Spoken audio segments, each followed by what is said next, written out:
ओम नमो भगवते वासुदेवाय। आप सभी भक्तों को मेरी ओर से राम राम। आप सभी को कार्तिक पूर्णिमा की ढेरों सारी शुभकामनाएं। आज हम सुनेंगे कार्तिक पूर्णिमा की व्रत कथा। कार्तिक महीना भगवान विष्णु को अति प्रिय है। ऐसे जो लोग कार्तिक पूर्णिमा के दिन स्नान व दान करते हैं उसे पूरे महीने की हुई पूजा के बराबर पुण्य फल मिलता है। इस कार्तिक पूर्णिमा को त्रिपुरी पूर्णिमा भी कहते हैं। ऐसा माना जाता है कि इस भगवान शिव ने त्रिपुरासुर का वध किया था। इसके बाद देवताओं ने प्रसन्न होकर काशी में सैकड़ों दिए जलाए थे। तभी से इसे देव दिवाली के नाम से जाना जाता है। भगवान सत्यनारायण की कथा सुनना और व्रत करना और भी शुभ होता है। इस पावन दिन सुबह जल्दी उठकर स्नान कर लें। इस दिन पवित्र नदियों में स्नान करने का बहुत अधिक महत्व होता है। आप नहाने के पानी में गंगा जल मिलाकर स्नान कर सकते हैं। नहाते समय सभी पावन नदियों का ध्यान कर लें। ऐसा करने से पुण्य का अनेक गुना फल प्राप्त होता है। आइए अब कार्तिक पूर्णिमा व्रत कथा सुनते हैं। पौराणिक कथा के अनुसार तारकासुर नाम का एक राक्षस था। उसके 3 पुत्र थे, ताराक्ष, कमलाक्ष और बिंदुनमाली। भगवान शिव के बड़े पुत्र कार्तिक ने तारकासुर का वध किया। अपने पिता की हत्या की खबर सुन तीनों पुत्र बहुत दुखी हो गए। तीनों ने मिलकर ब्रह्मा जी से वरदान मांगने के लिए घोर तपस्या की। ब्रह्मा जी तीनों की तपस्या से प्रसन्न हुए और बोले कि मांगो, क्या वरदान मांगना चाहते हो।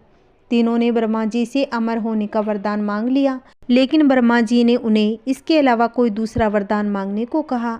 इसके बाद तीनों ने किसी दूसरे वरदान के बारे में सोचा। इस बार ब्रह्मा जी से 3 अलग नगरों का निर्माण करने के लिए कहा, जिसमें सभी बैठकर सारी पृथ्वी और आकाश में घूमा जा सके। 1000 साल बाद जब हम मिले, हम तीनों के नगर मिलकर एक हो जाएं। जो देवता तीनों नगरों को एक ही बाण से नष्ट करने की क्षमता रखता हो, वही हमारी मृत्यु का कारण हो। ब्रह्मा जी ने उन्हें यह वरदान दे दिया। तीनों वरदान पाकर बहुत खुश हो गए। ब्रह्मा जी के कहने पर मैं दानव ने उनके लिए 3 नगरों का निर्माण किया। ताराक्ष के लिए सोने का, कमलाक्ष के लिए चांदी का और विदुनमाली के लिए लोहे का नगर बना दिया। तीनों ने मिलकर तीनों लोकों पर अपना अधिकार कर लिया। इंद्र देवता इन तीनों राक्षसों से भयभीत हुए और भगवान शंकर की शरण में गए।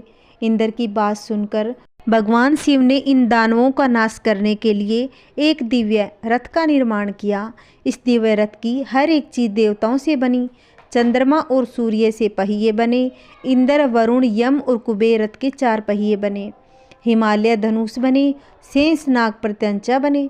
भगवान शिव खुद बाण बने और बाण की नोक बने अग्निदेव। इस दिव्य रथ पर सवार हुए खुद भगवान शिव। भगवान से बने इस रथ और तीनों भाइयों के बीच भयंकर युद्ध हुआ। जैसे ही ये तीनों रथ एक सीध में आए, भगवान शिव ने बाण छोड़ दिया, तीनों का नाश कर दिया। इसी वध के बाद भगवान शिव को त्रिपुरारी कहा जाने लगा। यह वध कार्तिक मास की पूर्णिमा को हुआ था, इसलिए इस दिन को त्रिपुरी पूर्णिमा भी कहा जाता है। ये भक्तों पूर्णिमा की दूसरी कहानी सुनते हैं। एक समय की बात है, यशोदा जी ने श्री कृष्ण से कहा, हे कृष्ण, तुम सारे संसार के उत्पन्न करता हो, संहार करता हो। आज कोई ऐसा व्रत मुझसे कहो जिसके करने से मृत्यु लोक में स्त्रियों को विधवा होने का भय ना रहे। यह व्रत सभी मनुष्यों की मनोकामना पूर्ण करने वाला हो। श्री कृष्ण कहने लगे, हे माता, तुमने अति सुंदर प्रश्न पूछा है। मैं तुमसे ऐसे ही व्रत को सविस्तार कहता हूँ। सौभाग्य की प्राप्ति के लिए स्त्रियों को 32 पूर्णिमाओं का व्रत करना चाहिए। इस व्रत को करने से स्त्रियों को सौभाग्य संपत्ति मिलती है। यह व्रत अचल सौभाग्य को देने वाला, भगवान शंकर के प्रति मनुष्य मात्र की भक्ति को बढ़ाने वाला है।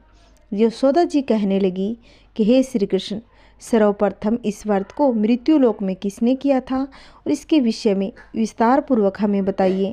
श्री कृष्ण जी कहने लगे कि इस भूमंडल पर एक अत्यंत प्रसिद्ध राजा चंद्रहास से पालित अनेक प्रकार के रत्नों से परिपूर्ण कार्तिका नाम की एक नगरी थी। वहाँ धनेश्वर नाम का एक ब्राह्मण रहता था। उसकी स्त्री अति सुशील रूपवती थी। दोनों ही उस नगरी में बड़े प्रेम के साथ रहा करते थे। घर में धन धान्य की कोई कमी नहीं थी। उनको एक बड़ा दुख था कि उनकी कोई संतान नहीं थी, जिस वजह से वह बहुत दुखी रहा करते थे। एक दिन एक बड़ा तपस्वी योगी उस नगरी में भिक्षा मांगने आया। ब्राह्मण सभी के घरों से भिक्षा लेकर चला जाता। उस ब्राह्मण के घर से भिक्षा नहीं मांगा करता था।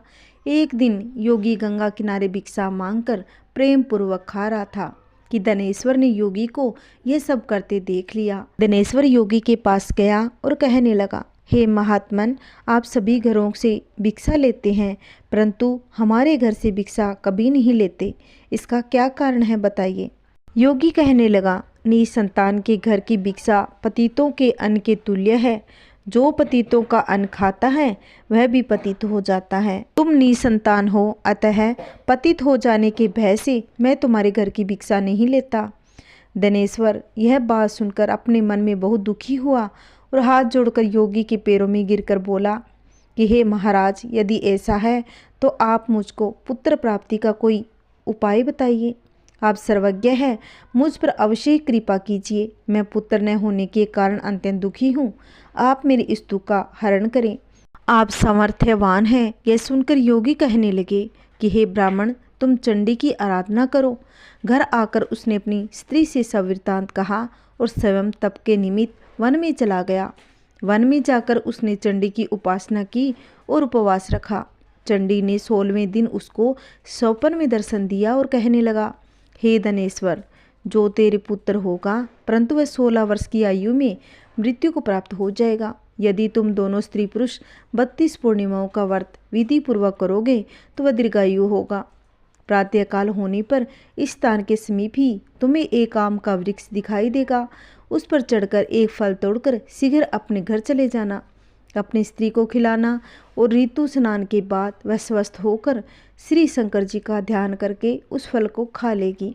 तब शंकर भगवान की कृपा से उसको गर्भ हो जाएगा। जब वह ब्राह्मण प्रातःकाल उठा तो उसने उस स्थान के पास ही एक आम का वृक्ष देखा जिस पर अत्यंत सुंदर आम का फल लगा हुआ था। धनेश्वर उस वृक्ष पर चढ़ गया। उसने एक अति सुंदर आम का फल देखा और ब्राह्मण ने जल्दी से उस फल को तोड़कर अपनी स्त्री को लाकर दिया। की पत्नी ने अपने पति के कहे अनुसार उस फल को खा लिया और वह गर्भवती हो गई। देवी जी की असीम कृपा से उसे एक सुंदर पुत्र उत्पन्न हुआ जिसका नाम उसने देवीदास रखा।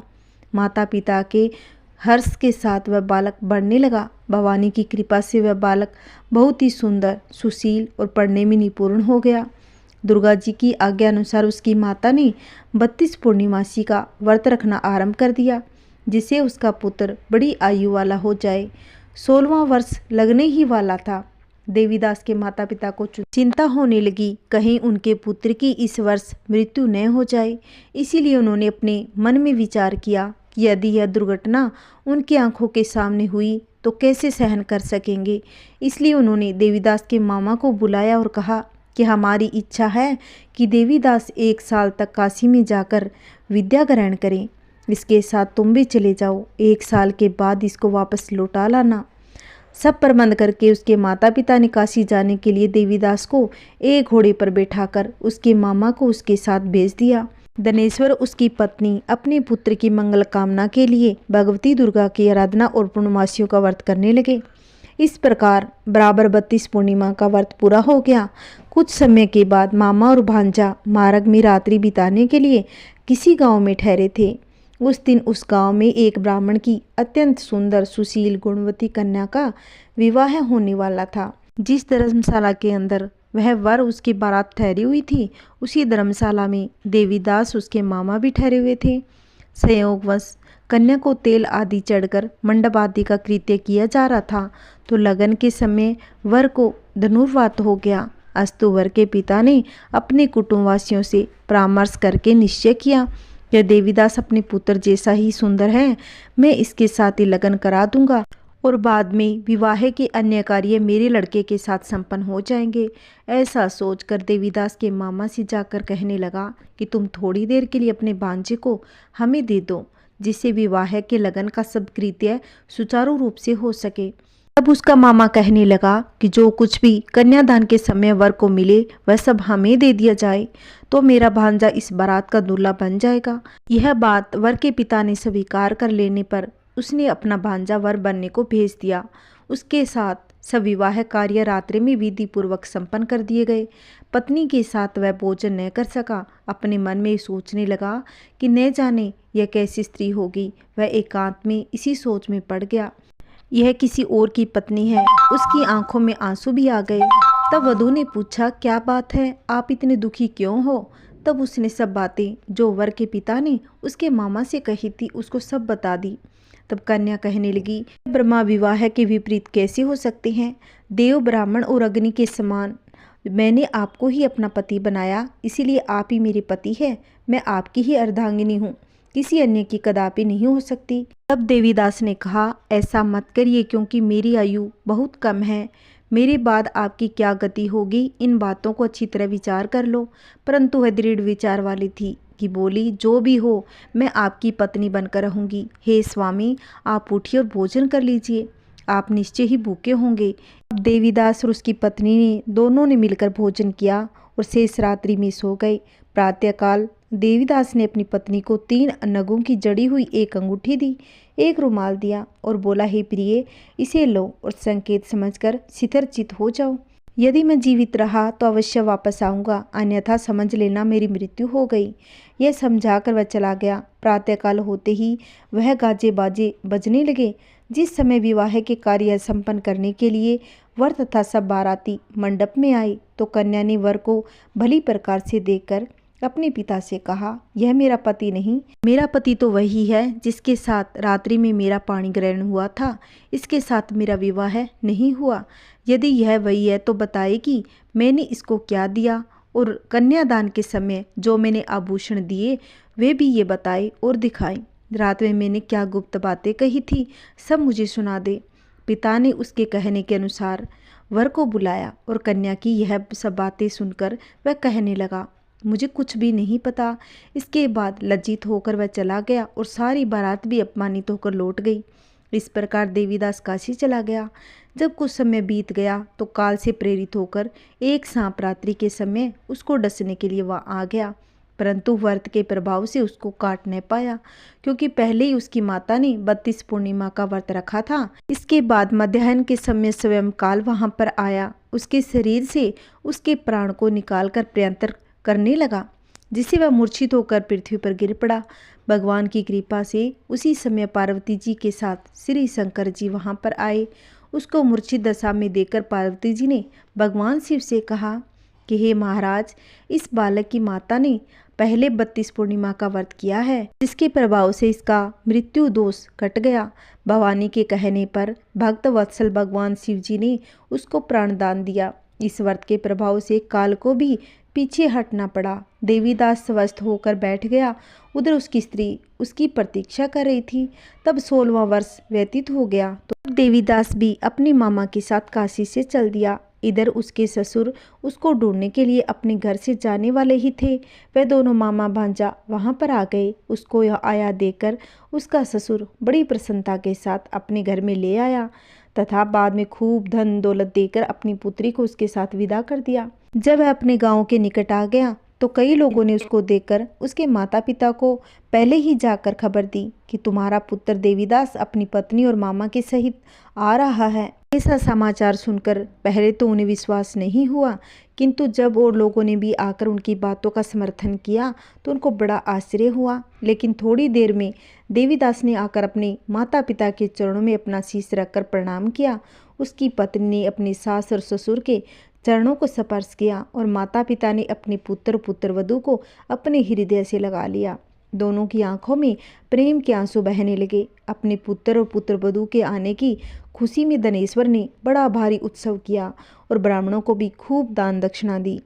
श्री कृष्ण जी कहने लगे, इस प्रकार धनेश्वर 32 पूर्णिमाओं के व्रत के प्रभाव से पुत्रवान हो गया। वे जन्म जन्मांतर भी वेदव्य का दुख नहीं भोगती, सदैव सौभाग्यवती रहती है। यह मेरा वचन है, इसमें कोई संदेह नहीं। यह व्रत पुत्र पौत्र को देने वाला, संपूर्ण मनोकामनाओं को पूर्ण करने वाला है। मनुष्य को कार्तिक पूर्णिमा का व्रत अवश्य ही करना चाहिए। जय श्री कृष्णा, राधे राधे। मेरे सभी प्यारे प्यारे भक्तों को मेरी ओर से राम राम।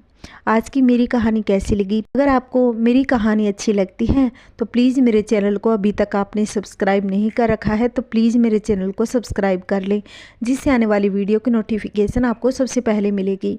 और आप मेरी वीडियो को ज़्यादा से ज़्यादा शेयर करें और लाइक करना ना भूलें, और कमेंट में बताएं कि मेरी कहानी आपको अच्छी लगती है या नहीं।